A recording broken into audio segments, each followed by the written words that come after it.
Of course, we are in a new trade and international business regime. As every country pushes for what is in their best interest. And you cannot fault any country for pushing what is in their best interest. It is up to us as Kenya also to find tools on how to negotiate with our way into the different markets using the tools we have and the interests that are of importance to Kenya.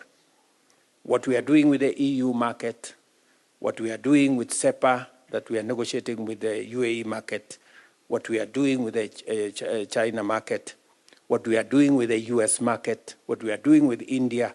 So these are all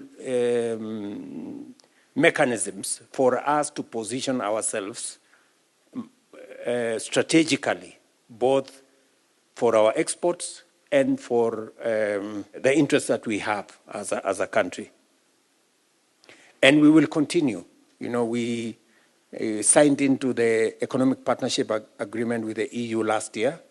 It came into force last June, July. We have what you have raised, the concerns about AGOA. Those are real. That we've engaged with the US on this particular matter as a continent, because the Africa Growth and Opportunities Act is a continent-wide act that supports Africa to export to the US. We also have a bilateral trade agreement that we have been negotiating with the United States. So I think some of your fears and the fears of the industry can be alleviated as we progress, you know, the conversation and the negotiations with the United States, being a trading partner that we value and we work with. And my minister here, Lee, is seized with the trade negotiations with the US. I think he has an appointment 20th of this month with the US trade representative for us to find ways of how can we look at AGOA, and in the absence of AGOA, what other bilateral agreements can we engage in? Already there is an engagement going on. Already we have, I think on the tariff regime that was released 2-3 days ago, Kenya is among the low-band countries at 10%, which is a positive development between us and the US.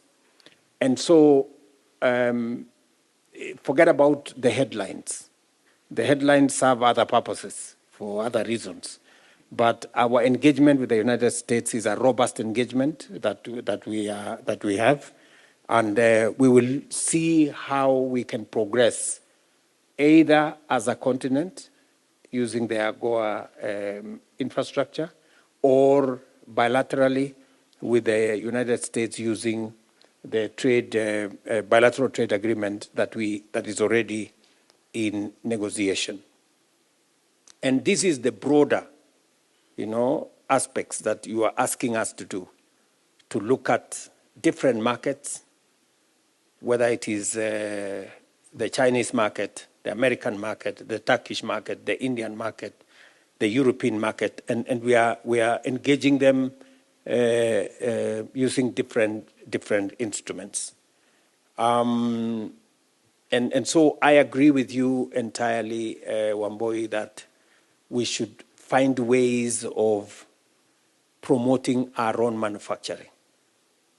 And we will continue to work with the private sector to look at what policy interventions do we put in place to promote local manufacture of goods that should not necessarily be imported.